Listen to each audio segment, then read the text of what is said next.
শোনো গিন্নি, এই জঙ্গলে আমরা একেবারে নতুন, তাই খুব সাবধানে থাকতে হবে আমাদের, বিশেষ করে তোমাকে।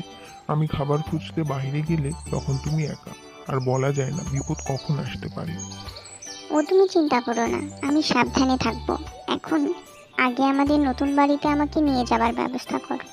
সারাদিনের ওড়াউড়িতে ভীষণ ক্লান্ত লাগছে।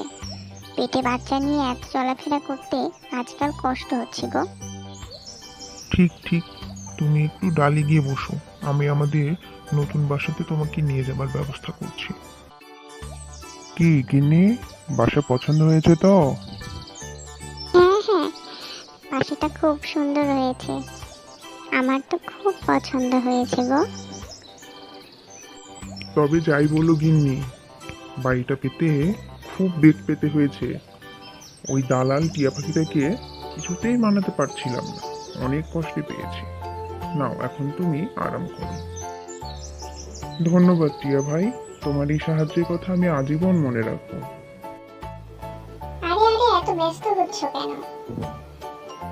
আমরা একই জঙ্গলে থাকি, একে অপরকে সাহায্য করব, এটাই তো নিয়ম, তাই না?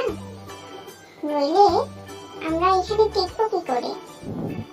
তা ভাই এখন এসো, আমার অনেক কাজ আছে, তোমার সাথে পরে আবার সাক্ষাৎ হবে। আচ্ছা ঠিক আছে টিয়া ভাই, আসি এখন।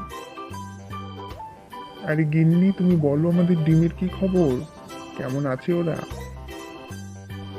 তুমি খামোখা চিন্তা করো না তো, ওরা বেশ আছে। আমি আছি তো ওদের দেখাশোনা করার জন্য।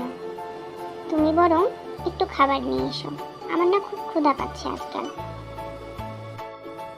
ঠিক আছে ঠিক আছে, আমি খাবার আনতে যাচ্ছি।